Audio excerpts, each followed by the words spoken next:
está fazendo para manter o seu coração saudável? Esse órgão tão famoso por coordenar a circulação de sangue do corpo e auxiliar no fornecimento de nutrientes e oxigênio às células é, sem dúvidas, um dos maiores responsáveis por fazer com que o nosso organismo funcione melhor. E existem 8 elementos e hábitos utilizados para medir nossa saúde cardíaca e, consequentemente, analisar se teremos uma boa longevidade.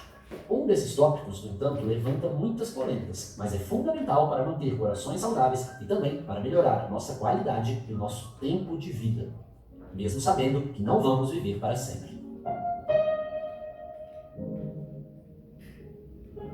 Se você pudesse comer bolo de chocolate, biscoito recheado, cachorro quente, pastel, miojo, pizza, carne gordurosa, hambúrguer, lasanha, todos os dias da sua vida, você comeria? Infelizmente você não pode, ou pelo menos não deveria. Por mais deliciosos que sejam, esses alimentos podem ser os vilões que vão tentar prejudicar essa história que você chama de vida. Comer é algo prazeroso, mas também pode ser a sua ruína. Criada em 2010 pela Associação Americana do Coração, a lista Life's Essential 8 pretende mapear elementos prejudiciais e benéficos à saúde cardíaca dos seres humanos. Essa ferramenta é dividida em 2 categorias, comportamentos e condições. No entanto, as condições tendem a ser muito influenciadas pelos comportamentos. Não por acaso, a dieta é um dos hábitos mais importantes para aumentar a longevidade do seu coração. Mas qual dieta? A palavra dieta pode ser sim assustadora, porém, sua etimologia, vinda do latim, está diretamente relacionada à vida. Só para você ter ideia, dietas inadequadas, ou seja, condutas alimentares não recomendáveis, matam mais do que o tabagismo. 11 milhões de mortes contra 8 milhões de mortes por ano.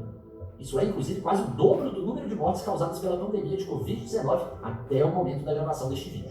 Pois é, comer mal mata. Afinal, certos alimentos podem prejudicar os seus índices de colesterol, glicose, ureia e, naturalmente, causar doenças graves.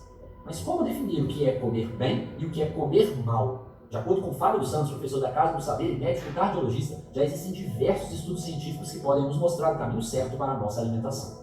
E esse mapa rumo à longevidade pode ser complicado de seguir, especialmente se você gosta de exageros gastronômicos.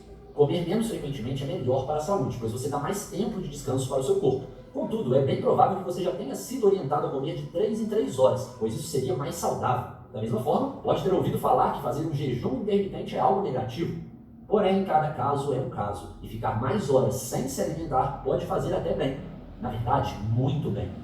Algumas religiões têm a tradição de jejuar, pensando na purificação do espírito. Porém, isso também pode acontecer do ponto de vista biológico, independentemente da sua religião. E quando os primeiros estudos que ocorreram tentando associar, será que isso faz bem ou faz mal para a saúde? Eu tenho a impressão de que até foi para dizer o que essas religiões fazem não faz bem para a saúde. Só que começaram a encontrar o quê? Que pelo contrário, aquelas religiões que ficavam durante um tempo tendo esse hábito do jejum, eles melhoravam o perfil metabólico, diminuíam as gorduras sanguíneas, colesterol, triglicéridos, melhoravam o perfil de diabetes, a glicemia diminuía. Esses indivíduos perdiam peso, principalmente massa de gordura, e se sentiam bem, estavam mais energizados, Tanto que o jejum intermitente tem sido uma prática cada vez mais popular. Mas será que funciona mesmo? E se funciona, por que funciona? Esses estudos que foram publicados em 2020 no Baylor College of Medicine, eles compararam que indivíduos que ficaram do amanhecer até o pôr do sol sem comer tiveram uma melhora violenta dos índices de síndrome metabólica. O que é a síndrome metabólica? É você ter uma cintura abdominal aumentada, é você ter os índices ligados às gorduras sanguíneas, triglicéridos mais altos, o HDL, que é o protetor, mais baixo, a glicose alterada e pressão arterial alterada. Nesses 5 fatores, se você tiver 3, você tem a tal da síndrome metabólica. E o jejum intermitente aqui ajudou muito nesses casos. Vários pesquisadores fazem de forma diferente. Você pode me perguntar, Fábio, existe uma certa forma da gente fazer jejum intermitente? Existem várias formas, mas a certa é a que for mais adequada para você. Além da frequência, também é fundamental pensarmos na quantidade e na qualidade. E aí chegamos até a restrição calórica.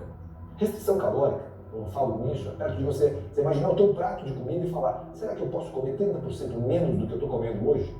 Os pesquisadores fizeram isso com vários animais, e quando eu falo das pesquisas de laboratório em restrição calórica, começaram lá com leveduras, com vermes, foram para ratos, tem outros animais, como eu mostrei para vocês agora há pouco, cachorro, e nos humanos também. Então, muitas dessas pesquisas, elas já se traduzem em todas essas espécies. E eles perceberam nesse estudo, que data de 2000, eles acharam o quê? Que se essas espécies elas comessem menos, elas podiam viver mais. Pois é, comer muito pode fazer com que você não dure muito.